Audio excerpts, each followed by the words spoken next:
오늘 저와 여러분들 주신 하나님의 말씀, 우리 요한계시록 8장 1절로 13절까지의 말씀입니다. 오늘 제목 같이 읽습니다. 시작. 일곱째의 인을 떼실 때에, 일곱째의 인을 떼실 때에.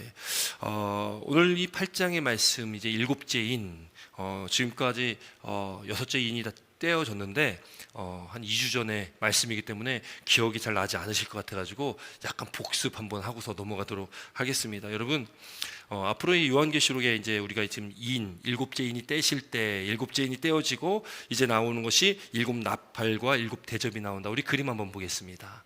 우리가 전에 봤던 그림인데요, 일곱째 인이 떼어지면 그 다음에 일곱째 인이 떼어짐과 동시에 일곱 나팔로 돌아가고, 일곱 나팔이 끊김과 동시에 이 일곱 대접으로 넘어가게 됩니다. 이제 오늘 이 모든 재앙들이 다 연결되는 재앙이다라고 우리가 보게 되는 것이죠. 여러분, 이 일곱째 인이 떼실 때 우리가 앞서 말씀 나눴던 것처럼 첫 번째 인부터 이 네 번째 인까지는 인을 뗐을 때에 똑같은 현상이 나타났습니다. 어린 양 대신 예수님께서 인을 떼실 때에 네 생물 중에 하나가 오라라는 큰 소리를 외칩니다. 오라. 그때 누가 나타납니까? 색깔 있는 말들이 나타났죠. 말들과 말탄자가 나타났습니다. 첫째 인을 뗄 때는 흰말 탄자가 나타나는데 이 흰말 탄자는 적그리스도였다. 두 번째 말이 나타났을 때는 붉은 말 탄자가 나타났는데 이 붉은색은 전쟁과 폭력을 말합니다. 이 전쟁과 폭력이 있었다는 거죠. 또 이 셋째 인은 검은색 말 탄자, 이 검은색은 기근과 빈곤을 상징한다. 그리고 넷째 인은 청황색 말탄자인데 이 청황색이라는 것은 죽음의 색깔이다. 그래가지고 이 청황색 말탄자는 이 전염병 같은 그런 질병에 의한 죽음의 공포를 나타내는 그런 재앙들을 상징한다라고 말씀을 나눴습니다. 그리고 다섯째 인을 뗄 때는 죽임당한 그 순교자들의 탄원, 하나님께 올려드렸던 그 탄원에 대한 그 말씀이 다섯째 인을 뗄 때 나타났고요. 여섯째 인을 뗄 때는 이제 그때는 하늘과 땅이 모든 이 천지지변이 심판받는 하나님의 그 재앙 가운데 정말 이 우주적 종말의 어떤 그런 현상들이 나타나는 것을 우리가 이 여섯째 인을 뗄 때에 보게 됐다라는 것입니다. 여러분, 이렇게 5장과 6장까지는 이 인을 뗀과 동시에 일어나는 어떤 이런 재앙의 어떤 현상들에 대한 어떤 그런 모습들을 요한이 기록하고 있다면, 이제 7장, 우리가 지난주에 봤던 7장 앞에 그 7장에는 갑자기 인과 인을 떼는 그 사이에 어떤 말씀이 있었냐면 하나님의 그 큰 무리들, 구원받은 큰 백성들에 대한 말씀을 우리가 나눴습니다. 2주간에 걸쳐서 우리가 말씀 나눴죠. 그래서 그 셀 수 없이 그 많은 큰 무리들, 그게 누구였냐면 14만 4천 명이다. 그 14만 4천 명은 이단들이 이야기하는 구원받은 14만 4천 그 숫자의 문자적 의미가 아니라 그 14만 4천이라는 숫자가 12 곱하기 12 곱하기, 그러니까 12지파 곱하기 12제자 곱하기 1000이라는 허다한 많은 수를 상징하는 1000이라는 숫자를 곱해서 14만 4천이다. 그 14만 4천이라는 숫자는 허다하게 많은 그 구원받은 하나님의 백성을 말한다. 그들은 곧 인침받은 자다. 어떻게 인침을 받았냐? 하나님의 이름과 어린 양의 이름이 이마에 새겨졌고, 그리고 그 인침을 어떻게 하냐? 성령께서 그걸 우리를 보증하여 주신다라는 거 기억나십니까? 그 말씀을 우리가 나눴습니다. 그렇기 때문에 우리는 666이라는 것, 그거는 하나님을 따르는 하나님의 구원받은 백성, 우리랑 상관이 없는 것입니다. 그거는 666이라는 것은 사탄을 숭배하는 자들에게 주어진 숫자인 것이고 우리랑 상관이 없는 겁니다. 우리는 이미 하나님의 인침을 받은 자들이라는 것을 믿어야 된다는 거죠. 그러니까 우리는 이 세상 가운데 이미 인침 받은 자입니다. 우리 안에 내주하신 성령께서 그것을 보증하시고 계시다라는 것을 믿으시길 주의 이름으로 축원드립니다. 여러분, 그렇게 모든 열방과 백성과 족속과 방언의 그 수많은 그 하나님의 백성들이 나와서 천국 잔치를 하는 모습들이 지난 시간에 7장에 그렇게 그려졌던 것이죠. 오늘 이제 8장부터는 이제 여섯째 인을 지나고 7장을 지나고 이제 8장에 들어와서는 마지막 남은 일곱째 인이 떼어지는 그런 말씀이 나오는데요. 우리 1절과 2절 말씀 함께 있습니다. 1절과 2절입니다. 함께 있습니다. 시작.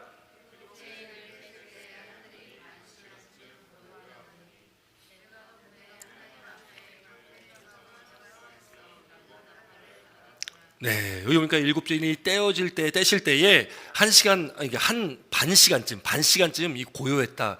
이게 뭐 폭풍의 전야 같은 그런 느낌이겠죠. 어떤 큰 일이 있기 전에 이 고요함이 잠깐 있었던 겁니다. 그리고 보니까 하나님 앞에 일곱 천사가 서 있는데 그들이 일곱 나팔을 받게 됩니다. 그러니까 이 일곱째 인과 이 일곱 나팔은 그냥 바로 연결이 지금 되고 있다라는 겁니다. 한번 우리 3절부터 5절까지 어떤 일이 있었나 한번 같이 읽도록 하겠습니다. 3절부터 5절입니다. 시작.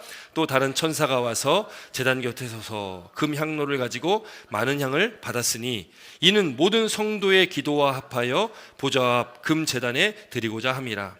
향연이 형도의 기도와 함께 천사의 손으로부터 하나님 앞으로 올라가는지라. 천사가 향로를 가지고 제단의 불을 담아다가 땅에 쏟음에 우레와 음성과 번개와 지진이 나더라. 아멘. 여러분, 우리가 이 요한계시록의 말씀을 나누면서 말씀을 읽어도 이게 무슨 상황인지 뭐 어떻게 되는 건지 사실 잘 이렇게 연관이 좀 상상도 잘 안 되고 무슨 말씀인지 잘 모를 수도 있습니다. 그러나 여러분이 요한계시록의 말씀은 우리가 늘 중요한 건 늘 말씀드렸던 것이 뭐냐면 우리에게 두려워하라고 말씀을 주신 것이 절대 아니다라는 거죠. 이 요한계시록 말씀은 먼저는 1차적인 이 요한계시록을 읽는 그 독자가 누구예요? 1차적인 독자가 누구냐면 그 초대교회 성도들입니다. 그 당시에 그 로마에 핍박받으며 그렇게 목숨을 걸고 예수님을 믿고 살아갔던, 그렇게 고통받고 고난받았던 그 초대교회 성도들, 그들은요 예수님 믿는다는 것 때문에 많은 불이익을 받으며 살았던 사람들이잖아요. 그들이 이 길드라는 상인 조직에 들어가야지, 상인 조합에 들어가면 먹고 사는 게 해결이 되는데 거기 상인 조합에 들어가려면 내가 황제를 숭배되고 우상을 섬겨야 되는 그 일을 해야 되거든요. 그러니까 믿는 자들이 그걸 할 수가 없는 거죠. 예전에 예를 들었듯이 우리가 일제시대에 신사참배를 해야 되냐 말아야 되냐 어떤 그런 이슈가 우리 교회 안에도 엄청났거든요. 그런데 그 당시에도 신사참배를 했던 많은 교단들이 있었고 또 그것을 하지 않아가지고 그 감옥에 갇히고 또 죽기까지 하는 순교당하는 그런 일들도 많이 있었다라는 거죠. 초대교회에 그런 사람들, 그렇게 죽음까지 각오하며 믿음을 지키며 선한 싸움을 싸웠던 그들에게 이 요한계시록의 말씀을 주시는 겁니다. 그러니까 여기 나오는 이 재앙들 있잖아요. 지금 뭐 인을 뗄 때마다 엄청난 재앙들이 나타나고 또 오늘 이제 이 나팔 불 때마다 엄청난 재앙들이 나타나는데 여러분 그 재앙은 우리 믿는 자에게 주는 재앙이 아니라는 것을 분명하게 기억하시기 바랍니다. 우리가 이 말씀을 통해서 보게 되겠지만 여기 나오는 요한계시록에 나오는 그 재앙들은 그거는 하나님을 거부한 자들, 이 땅에 속한 이 세상에 속한 자들에게 내어진 재앙들입니다. 그러므로 우리는 하나님의 보호하심과 은혜 가운데 구원받은 하나님의 백성들은 하나님의 그 은혜 안에 우리는 보호받는 존재라는 것을 기억하시기 바랍니다. 그래서 여러분이 요한계시록의 말씀, 그렇게 그 당시 초대교회의 많은 성도들이 핍박과 환난 가운데 고통받고 있는데 너 좀 더 두려워해라, 더 무서워라, 이런 의미로 이렇게 말씀을 주신 것이 아니라 소망을 가져라, 희망을 가져라. 구원은 하나님께 달려있는 것이고 모든 역사의 주관자는 하나님이시다. 하나님께서 이 모든 것들을 주관하시니까 힘내 인내하면서 믿음을 지키고 하나님 한 분만을 바라보고 살아라 라고 주시는 그 말씀입니다. 여러분, 이 시대에, 저와 여러분들이 살아가는 이 시대에 우리에게도 동일하게 주시는 말씀인 이유는 무엇입니까? 여러분, 예수 믿는 게 쉽지 않죠. 예수 믿는 게 참 어렵습니다. 어렵지만 그러나 나의 만족과 유익을 포기하고서 내가 자기를 부인하고 나의 십자가를 지고 가야 될 그 믿음의 길을 살아가는 저와 여러분들에게 하나님께서는 소망의 말씀을 주신 것이 요한계시록입니다. 그러니까 우리에게는 이 말씀은요 은혜의 말씀입니다. 여기에 있는 말씀을 두려워하라고 우리에게 주신 것이 절대 아니다. 이건 우리가 반드시 기억하면서 요한계시록의 말씀을 우리가 봐야 된다는 거죠. 여러 가지 상황과 또 여러 가지 상징적인 의미가 많이 있지만 중요한 이 핵심만을 기억하시면 모든 말씀들이 은혜로 우리에게 다가온다는 것을 믿으시기 바랍니다. 그래서 이 요한계시록 말씀을 통해서 우리가 그 하나님의 은혜와 사랑을 깨달아야만 한다는 것이죠. 여기 보니까요 3절부터 5절 우리가 읽었는데 다른 천사가 와가지고요 제단 곁에 서서 금 향로를 가지고, 이 향로는 무엇입니까? 향을 피우는 그런 그릇이잖아요. 그 금 향로를 가지고 거기에 많은 향을 받았는데 이는 성도의 모든 성도들의 기도와 합하였다라고 말씀하고 있습니다. 합하여서 그것이 보좌 앞 금 제단에 드리고자 합니다. 그 제단에 드려지는데 뭐가 드려지냐면 그 많은 향과 함께 무엇이요? 모든 성도의 기도가 합하여져서 그 제단에 드려진다는 거예요. 향연, 사절에 보니까 향연이라는 말이 나오는데 이 연기잖아요. 향기로운 향과 연기, 이 향연은 성도들의 기도와 합하여서 그것이 하나님 앞으로 올라가는 겁니다. 그래서 이 성경의 구약이나 신약이나 이 향기를 기도로 우리가 많이 보지 않습니까? 성경에서 이 향기 올려지는, 하나님께 올려지는 이 향기는 기도가 하나님께 올려지는 향기다. 그러니까 우리 기도가 바로 이 올려지는 향이라는 것을 믿으시기 바랍니다. 이 향연과 우리 기도가 합하여서 그것이 하나님께 올려지고 있다는 거예요. 여러분, 하나님께서 그렇게 우리에게 기도를 들으신다라고 말씀하고 있는 겁니다. 저와 여러분들이 기도하는 기도가요, 하나 땅에 떨어지지 않는다는 거예요. 우리 기도를 하나님께서 들으신다라는 거예요. 여러분, 우리가 기도할 때에 이 기도가 왜 하나님 나의 기도 안 들으십니까? 라고 느껴지는 이유는 무엇입니까? 왜 하나님 나에게도 응답해 주시지 않습니까? 자꾸 그렇게 느끼는 이유는 뭘까요? 그 이유는 하나예요. 내 생각대로 뭔가 기도가 응답되어지지 않으니까 그렇습니다. 하나님의 기도 응답은 내 생각대로 내가 기도했던 그 기도 제목대로 응답될 수도 있고, 그것이 아닌 하나님의 뜻 가운데 내가 전혀 생각하지 못한 방법으로 기도 응답이 있을 수도 있다는 거죠. 근데 만약에 우리가 기도 응답을 받은 하나님께서 해주셨는데 그것이 내가 생각했던 기도의 제목, 그 응답의 어떤 그 제목이 아니면 기도 응답이 아닌 겁니다. 왜요? 내가 생각했던 것이 아니기 때문에. 그럼 그걸 기도 응답으로 생각하지 않는다는 거죠.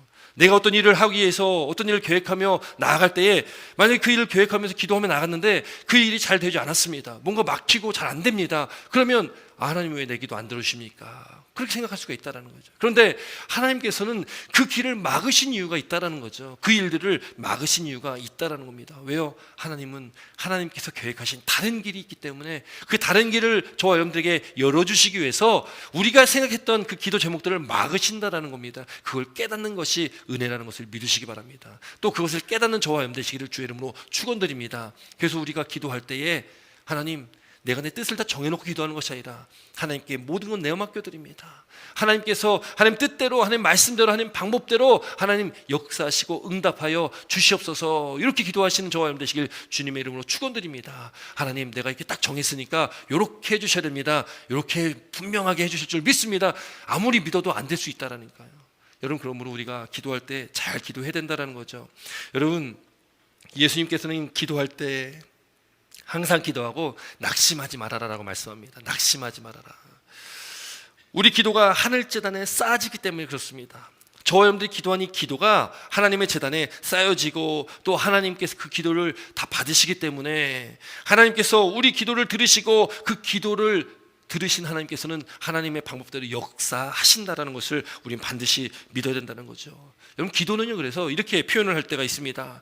하늘의 보좌와 하나님 계신 하나님의 그 보좌와 이 땅에 살아가는 우리와 연결되어지는 그 통로가 바로 기도다. 여러분, 기도는 여러 가지로 정의할 수 있지만 통로입니다. 하나님과 우리가 소통하는 통로이고요, 하나님께 우리의 기도를 올려드리면 하나님께서 우리 기도를 들으시고 하나님께서 역사하시는 그런 은혜가 우리 가운데 있게 되어진다는 것이죠. 그러므로 낙심하지 말라고 예수님이 말씀합니다. 왜 낙심합니까? 앞서 말씀드렸듯이 내 기도 제목과는 다른데, 내 뜻과는 다른데, 내가 하려고 했던 것이 아닌데, 여러분, 그러나 주님께서 말씀하신 것처럼 낙심하지 마시고 하나님의 그 선하신 뜻을 더 기대하시고 그 뜻을 찾으셔서 그 은혜 가운데 거하신 저와 여러분 되시기를 다시 한번 주의 이름으로 축원드립니다.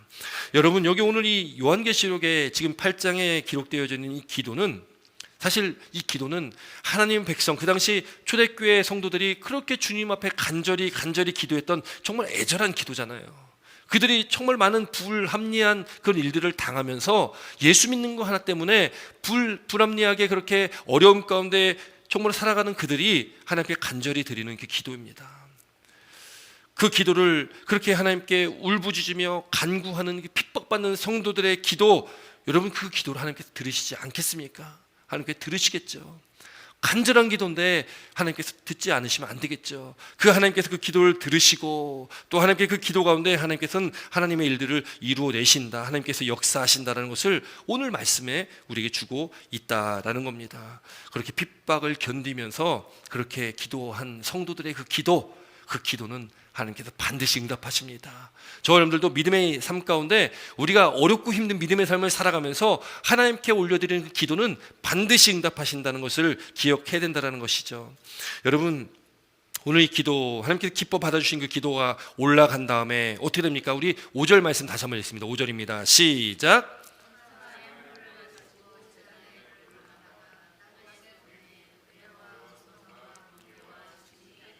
아멘. 그 기도가 천사가 향로를 가지고 제단에 불을 담아서요 어떻게 합니까? 땅에 쏟잖아요. 쏟으니까 어떻게 됩니까? 우레와 음성과 번개와 지진이 났다라는 거예요. 이건 뭘 얘기하게 하냐면 하나님께 올려졌던 그 성도들의 기도가 동시에 엄청난 능력으로 응답되어진다는 것을 말하고 있다는 거죠. 성도들이 그렇게 애절한 기도, 하나님께 그 간구하며 부르짖으며 기도하니까 그 기도를 들으신 하나님께서 하나님의 그 능력으로 역사하시는 그 응답의 역사가 지금 나타나고 있다는 겁니다. 여러분, 우리가 기도할 때 우리 기도가 그렇게 역사된다는 것을 믿으시기 바랍니다. 우리 기도는 그런 능력이 있다는 거예요. 우리 기도를 통해서 하나님께서 일하신다는 것을 믿으시길 바랍니다. 그렇게 우리 기도를 통해서 하나님께서 응답하십니다. 우리 기도를 연락하신 하나님께서 하나님의 방법대로 그렇게 응답하신다는 거예요. 그런데 여러분, 근데 우리가 어떤 기도나 하면 하나님께서 그 기도를 다 역사하시겠습니까? 앞서 말씀드렸듯이 우리가 어떤 기도를 드리냐도 굉장히 중요하겠죠. 우리가 교만한 마음으로, 또 우리가 의심하는 기도로, 또 정욕에 쓰려고 잘못된 기도들, 그렇게 입술로만 드리는 형식적인 기도, 여러분 그런 기도를 하나님께서 받으시겠습니까? 우리가 드려야 할 기도는 어떤 기도가 돼야 되겠습니까? 우리가 드려야 될 기도는 정말 우리가 마음을 다하여서 이 초대교회 성도들처럼 핍박과 환난 가운데 있는 그들, 정말 하나님의 은혜 아니면 살아갈 수 없는 그들이 정말 간절하게 하나님께 부르짖으며 드리는 그 기도, 마음을 다하고 그렇게 회개하는 자세로 겸손함으로 하나님께 올려드리는 기도, 전심을 다해 간절히 드리는 그 기도, 믿음으로 드리는 그 기도, 또 낙심하지 않고 인내하며 하는 기도, 먼저 그의 나라와 그 의를 구하는 하나님의 나라와 하나님의 영광을 위해서 기도하는 그 기도, 여러분 이런 기도가 하나님 응답받는 기도 아니겠습니까? 왜 내 삶에는 내가 한 기도는 응답되지 않을까? 그러면 기도 제목들을 바꿔서 한번 기도해 보시길 바랍니다. 그러면 하나님의 그 응답이 우리 삶 가운데 충만하게 될 줄 믿습니다. 여러분, 그래서 야고보서에 뭐라고 말씀합니까? 의인의 기도는 역사하는 힘이 크다라고 말씀합니다. 의인의 기도는, 여러분 의인은 누굽니까? 의인은요, 하나님의 말씀 가운데 살아가는 사람, 하나님의 말씀 안에 심령이 가난한 자 되어서 그렇게 상한 심령을 가지고 그렇게 살아가는 그 하나님께 간절함이 있는 그런 사람, 그렇게 하나님의 구원받은 백성들, 그 기도가 역사하는 힘이 크다라고 야고보는 이야기하고 있다라는 것이죠. 하나님께 합당한 기도, 우리가 드려야 할 그 합당한 기도는 결코 헛되이 땅에 떨어지지 않는다. 저와 여러분들이 하는 기도가 땅에 떨어지는 기도가 아니라 하나님나라에 상달되는 기도가 되어서 반드시 성취되어지고 반드시 응답받는 기도가 되시기를 다시 한번 축원드립니다. 여러분, 지금 이 그렇게 8장에 지금 이 기도가 땅에 이 제단의 불과 함께 쏟아지니까요, 우레와 음성과 번개와 지진이 나면서, 그러면서 6절에 이렇게 기록됩니다. 6절 말씀 함께 있습니다. 시작.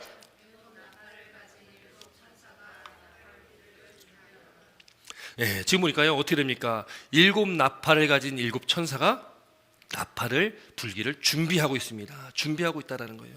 여러분, 이 나팔은 이 군대, 저도 이제 한국에서 군대 군생활을 했는데, 군생활을 할 때 제일 싫은 게 아침에 일어나는 게 제일 싫었습니다. 근데 아침에 어떻게 잠을 깨우냐면은 7시쯤이었던 것 같아요. 시간이 한 7시쯤 되는데 기상 나팔 소리가 스피커를 통해서 확 나옵니다. 뭐 빰빰빰빰빰빰빰빰빰 뭐 이런 나팔 소리 나요. 그러면 이 군대가 또 군기가 있지 않습니까? 짬이 안 되는 후임병들이요, 빨리 뛰어가 가지고 그 불을, 내무실에 있는 불을 탁 켜야 되는 게 또 저희 일이었습니다.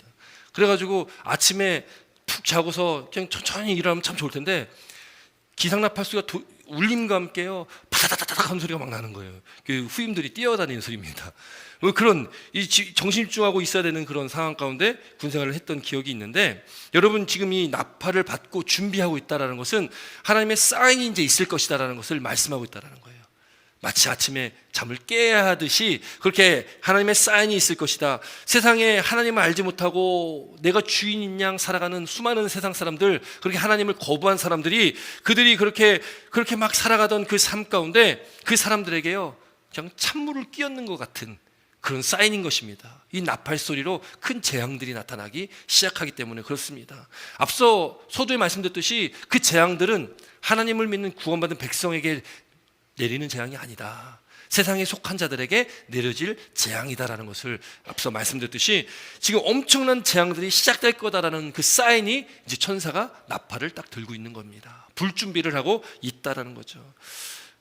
그 세상에 속한 많은 사람들에게 두려워하라고 사인을 주는 겁니다. 여러분, 우리는 두려워하면 안 되는 겁니다. 우리는 두려워할 대상들이 아닙니다. 우리는 감사와 기쁨이 있어야 되는 것이고, 하나님을 알지 못하는 세상에 속한 사람들은요, 이 나팔 소리와 함께 얼마나 큰 두려움 가운데 있겠습니까? 여러분, 이 나팔은, 이 심판을 알리는 나팔은, 그 나팔을 그 주관하시는 분은 오직 하나님이시라는 것을 믿으시기 바랍니다. 하나님께서 그 나팔을 준비하시고, 또 그 심판의 시기, 나팔이 부러질 그 시기와 그때는 철저하게 하나님께서 원하시는 그때에 그는 이루어지는 것이고요. 또 하나님께서 한번 정하신 것, 하나님께서 심판하시겠다 정하신 그 심판을 돌이킬 수가 없고, 어느 누구도 피할 수 없다. 오직 하나님께 구원받은, 인침받은 하나님의 그 구원받은 백성들 외에 세상에 속한 자들은 어느 누구도 피할 수가 없는 그런 심판이다라는 것을 말하고 있다는 거죠. 여러분, 오늘 이 본문에 우선 이 네 가지 나팔의 재앙에 대한 말씀이 나옵니다. 첫째 나팔, 우리 7절 말씀 함께 있습니다. 7절입니다. 7절 함께 있습니다. 시작.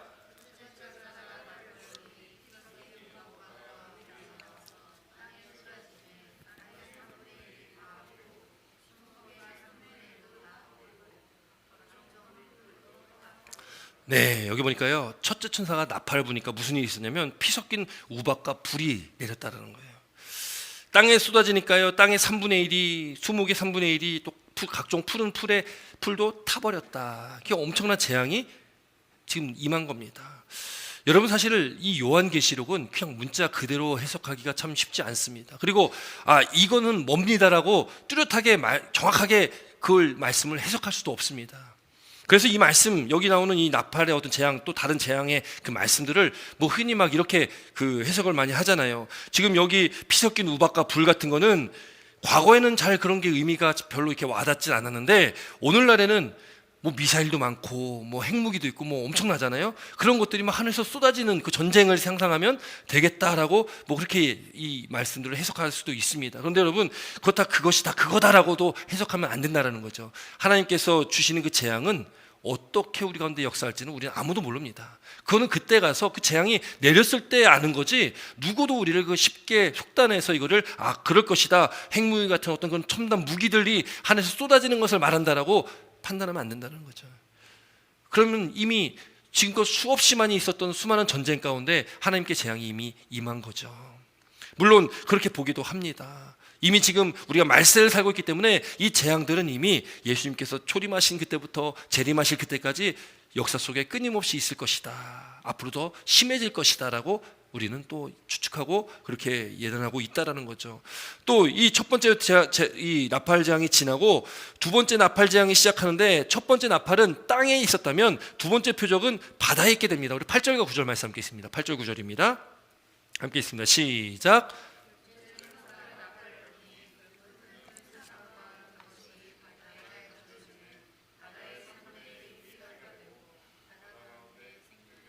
피조물들이 3분의 1이 죽고 배들의 3분의 1이 깨지더라. 아멘. 여기 보니까 여기는 바다에서 있는 지금 재앙을 말하고 있죠.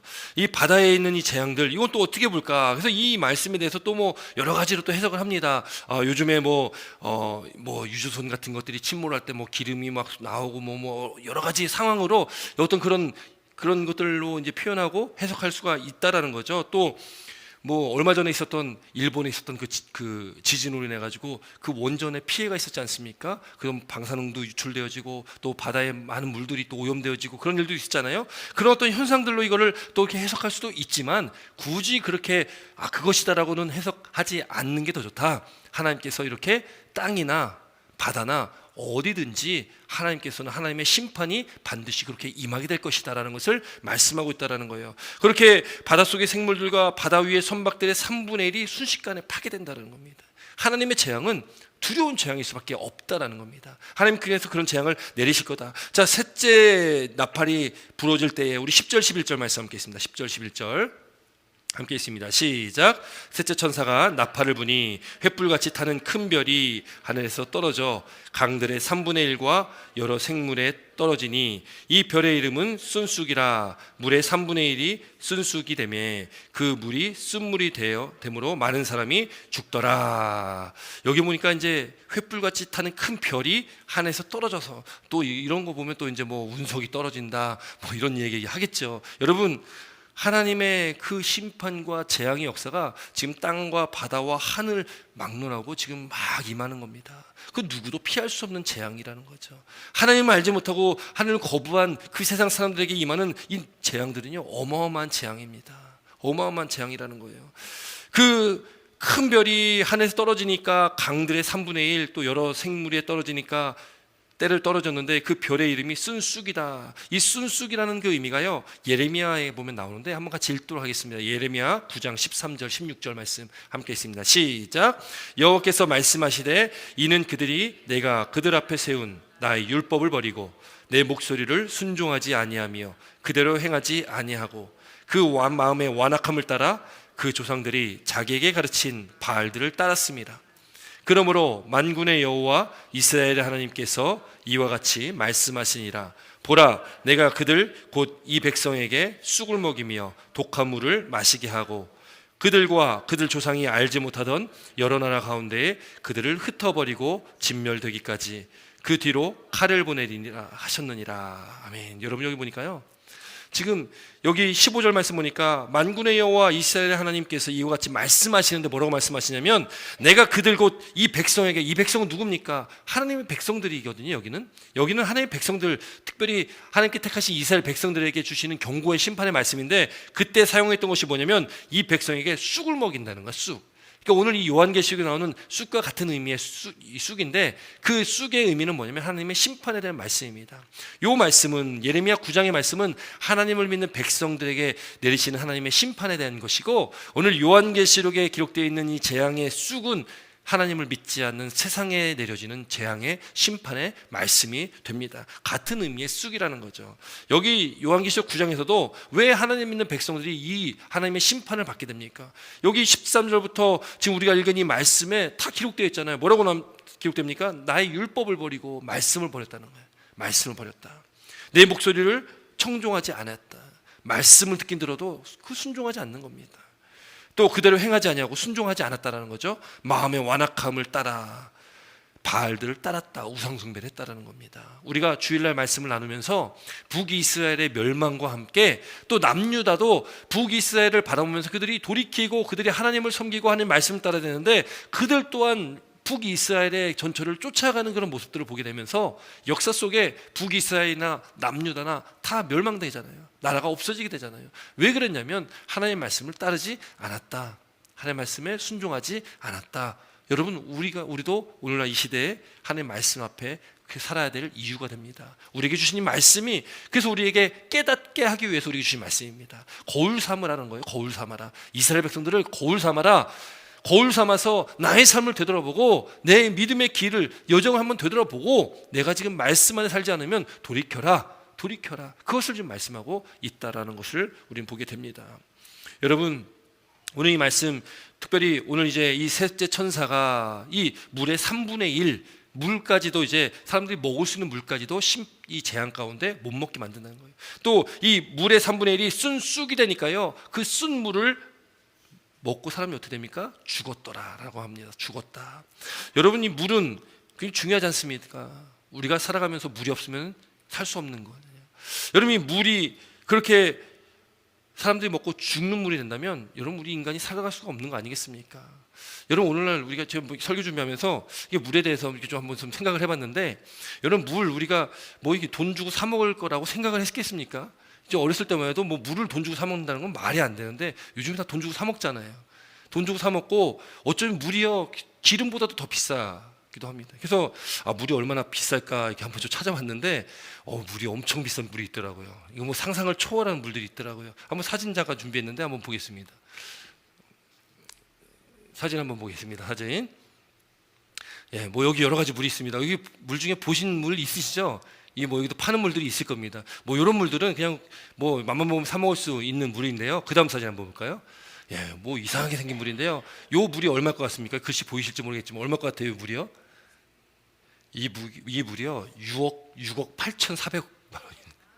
요 한 병에 6억 원입니다. 6억 원. 그다음 물 한번 그다음 물. 요 물이 얼마일 것 같습니까? 요게 10억짜리 물입니다. 10억짜리 물. 한 병에 10억인 거예요. 한 병에 10억. 물론 이건 뭐 특수하겠지만 뭐 이 특별하겠지만 여러분 어쨌든 이런 시대에 우리는 살아가고 있다라는 것을 보게 됩니다. 여러분 하나님께서 재앙을 내리실 때에 우리가 인간들에게 필요한 것들을 다 끊어버리시면 인간이 어떻게 살겠습니까? 하나님께서 그 심판 가운데 오늘 이런 놀라운 여러 가지 심판들을 통해서 여러분 이 심판에 살아남을 수 있는 사람들이 누가 있겠습니까? 누가 있을까요? 어느 인간도 살아남을 수가 없다라는 것입니다. 여러분 그런데 중요한 것은 뭐겠습니까? 중요한 것은 자 우리 네 번째 나팔도 한번 보겠습니다. 12절 말씀 함께 있습니다. 12절 함께 있습니다. 시작. 넷째 천사가 나팔을 부니 해 3분의 1과 달의 3분의 1과 별들의 3분의 1이 타격을 받아 그 3분의 1이 어두워지니 낮 3분의 1은 비추음이 없고 밤도 그러하더라. 해와 달과 별들이 지금 타격을 받았다는 거예요. 근데 여러분 지금 첫 번째부터 네 번째까지 나팔의 재앙을 이렇게 읽으시면서 뭔가 좀 특이한 걸 한번 발견하신 게 있으십니까? 특이한 것 뭐가 특이하십니까? 뭐가 좀 기억에 남으십니까? 뭐가 기억에 남으실까요? 3분의 1, 3분의 1이란 말이 계속 나오잖아요. 3분의 1이. 여러분 3분의 1이 계속 나오잖아요. 다 재앙받고 심판을 받는데 3분의 1만 심판받아요. 그럼 남은 거는 몇입니까? 3분의 2가 남는 거잖아요. 왜 하나님께 재앙을 주시는데 왜 3분의 1만을 타격받게 그렇게 재앙 가운데 심판받게 하셨을까? 완전히 하나님께서 맘만 먹으시면 다 파괴할 수 있는데 아니 이렇게 재앙을 나눠가지고 뭐 첫 번째 두 번째 하실 필요도 없고 한 번에 그냥 쫄딱 망하게 할 수 있는데 왜 하나님께서는 이렇게 하나씩 단계별로 또 하나씩 3분의 1 정도만 조금만 이렇게 해서 심판과 재앙을 주실까라는 것을 이렇게 생각해 볼 때에 여러분 하나님께서는요 오늘 이 주신 말씀, 이 재앙의 말씀, 심판의 말씀들은 우선은 하나님의 경고의 말씀이라는 것을 우리가 깨달아야 된다는 거죠. 하나님의 경고의 말씀이라는 거예요. 다 한꺼번에 한순간에 다 멸망시키는 것이 아니라 3분의 1만을 재앙 주는 것은 그 3분의 1을 통해서 깨달아라 라고 말씀하는 겁니다. 3분의 1을 보면서 깨달아야 된다. 돌이켜야 된다. 그걸 우리에게 말씀하고 있는 겁니다. 물론 이 재앙들이 하나님을 거부하는 세상에 속한 사람들에게 내려진 재앙인데 그럼 그 하나님에 속한 사람뿐만 아니라 이 세상을 살아가고 있는 저와 여러분들에게도 이 말씀을 우리에게 주신 이유는 우리도 깨달아야 될 것이 있고 우리도 돌이켜야 될 것이 있기 때문에 그렇습니다. 우리도 이 말씀을 통해서 우리 스스로를 바라봐야 될 문제가 있기 때문에 그런 것이라는 거죠. 예수님께서 이미 경고하셨습니다. 이런 어떤 말세에 있을 수많은 재앙들에 대해서 예수님께서 말씀하실 때에 이는 그때에 큰 환란이 있겠다. 여러분 주님 오실 날이 가까우면 가까울수록 큰 환란이 있습니다. 우리가 믿음 지키기가 점점 어려워지는 시대입니다. 오늘날에도 믿음 지키기 참 어렵잖아요.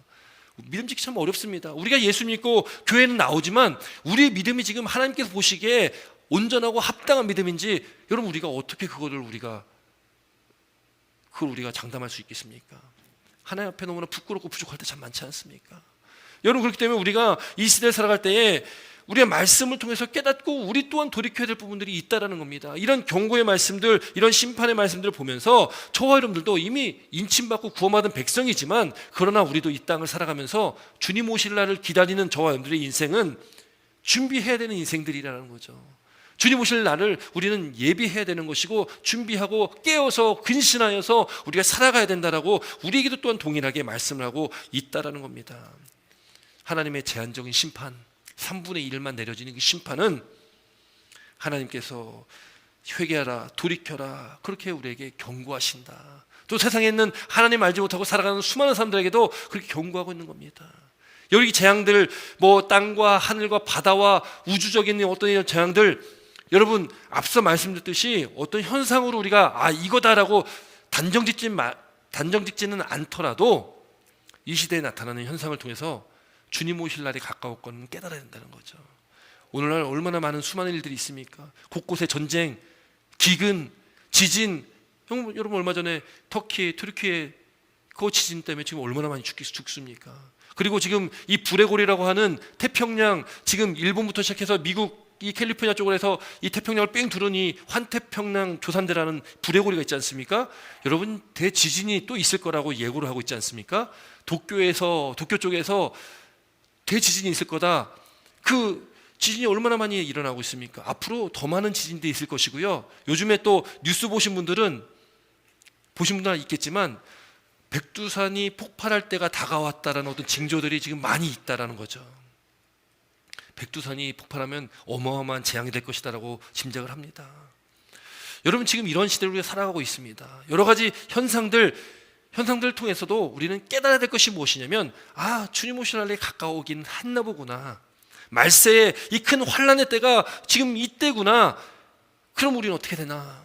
그럼 우리가 두려움 가운데 있는 것이 아니라, 오늘 이 요한계시록의 말씀처럼 우리는 두려워하는 그 대상들이 아니라, 우리는 다시금 우리도 돌이켜서 하나님의 그 말씀, 이 요한계시록의 말씀을 붙들고 주님 이 땅에 다시 오실 때에 이루어질 하나님의 그 새하늘과 새 땅을 우리는 소망하면서, 주님 이 땅에 다시 오시면 그때 우리가 기쁨으로 주님을 맞이할 수 있는 그런 사람으로서, 우리가 준비된 자로서 우리가 살아가야 된다는 것을 믿으시기 바랍니다.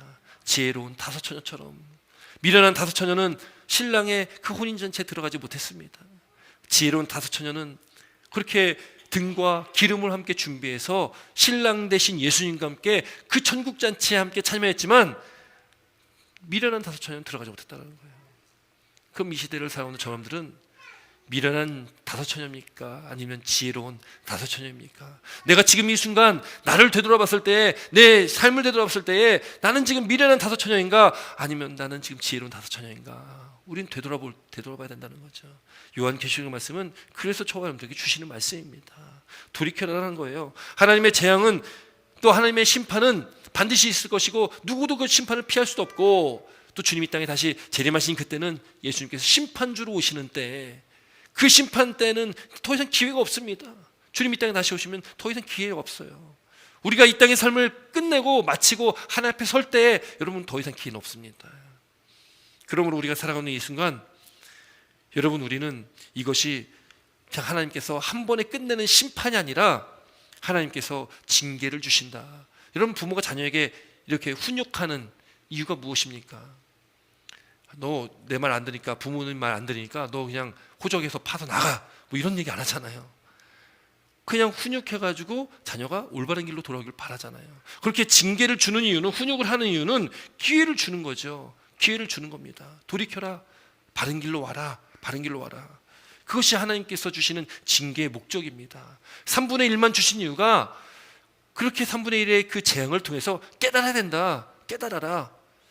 이 시대를 살아오는 저와 여러분들에게 이 말씀을 주시는 것도 깨달아라, 깨닫고 돌이켜라 라고 오늘 우리에게 그런 말씀을 주시고 있다는 것을 믿으시길 주의 이름으로 축원드립니다. 우리 13절 말씀만 읽고 마치겠습니다. 13절입니다. 함께 있습니다. 시작. 내가 또 보고 들으니 공중에 날아가는 독수리가 큰 소리를 이르되 땅에 사는 자들에게 화가 있으리니 이는 새 천사들이 부여할 나팔 소리가 남아 있음이로다 하더라. 아멘. 여러분, 요한이 또 보니까요, 공중에 날아가는 독수리가 큰 소리로 말하는데, 뭐라고 하냐면, 여기 보니까 분명하게 말하고 있지 않습니까? 땅에 사는 자들에게, 땅에 사는 자들입니다. 이 땅에 사는 자들은 하나님을 거부한 자들, 하나님의 교회를 핍박하는 자들, 그 사람들을 말하고 있다는 거예요. 그러니까 이 재앙은 누구에게 내리는 거냐? 이 세상에 속한 자들에게 내리는 겁니다. 이 세상에 속한 자들에게 주는 재앙입니다. 근데 그들에게 화가 있을 텐데, 왜냐하면 아직 새 천사가 불어야 할 나팔 소리가 남아있다라는 거예요. 그 재앙이 끝이 아니라는 겁니다. 앞으로 더 큰 재앙이 있다라는 거예요. 그 더 큰 재앙이 있기 때문에 이 땅에 속한 자들, 땅에 사는 자들은 화가 있을 수밖에 없는 거죠. 여러분, 그 재앙은요, 점점점 강도가 세집니다. 앞으로 이제 재앙이 쭉 나올 때 강도가 더 세진다는 거예요. 그런데 여러분, 우리가 8장에 들어오기 앞서 7장의 말씀을 나눴듯이 7장에서는 하나님의 구원받은 백성에 대해서 말씀이 나왔잖아요. 근데 중간중간에 또 이제 8장, 9장을 지나서 10장 가면은 또 하나님의 백성에 대한 말씀, 하나님의 백성에게 주는 그 소망의 말씀, 은혜의 말씀이 또 있습니다. 요한계시록 말씀 보면 재앙이 있고, 하나님의 백성에 대한 말씀, 축복의 말씀이 있고, 소망의 말씀이 있고, 또 재앙이 있고, 뭐 이런 식으로 반복적으로 말씀하고 있다는 거예요. 그래서 세상 사람들도 이 말씀 가운데 깨달아야 할 것이 있는 것이고, 저와 여러분들 믿는 자들도 깨달아야 할 것이 반드시 있다라는 것입니다. 사랑하는 사랑하는 성도 여러분, 오늘 성의 수요일입니다. 사순절을 시작하는 날입니다. 40일 동안 이 믿음의 여정 가운데 우리가 주님과 함께 동행하시길 주 이름으로 축원드립니다. 하루하루 나를 위해서 이 땅에 오시고 십자가를 지신 그 예수님의 은혜와 사랑을 우리가 기억하고 주님 다시 이 땅에 오신 그때, 우리는 그때와 시를 알 수 없지만 주님 다시 이 땅에 오실 때에 기쁨으로 마라나타 주 예수 어서 오십시오, 어서 오십시오라고 우리가 맞이할 수 있는 그런 믿음의 삶으로 살아갈 수 있도록 우리가 하루하루를 말씀 안에서 우리가 늘 되돌아보고 또 말씀 안에서 우리가 성령 충만함 가운데 주님과 함께 동행하시는 믿음의 복된 삶 되시길 주의 이름으로 축원드립니다. 제가 말씀 한 구절만 같이 하나 더 읽겠습니다. 시편 118편 말씀인데 함께 읽도록 하겠습니다. 시편 118편 6절 7절, 저는 이 말씀 참 좋아합니다. 왜냐하면 이 여호와는 내 편이다, 이게 너무나 전 좋아요. 한번 같이 읽도록 하겠습니다. 시작. 여호와는 내 편이시라. 내가 두려워하지 아니하리니 사람이 내게 어찌할까. 여호와는 내 편이 되사 나를 돕는 자들 중에 계시니 그러므로 나를 미워하는 자들에게 보응하시는 것을 내가 보리로다. 아멘. 여러분, 환난 날에 하나님은 내 편이십니다. 하나님 저와 여러분들 편이십니다.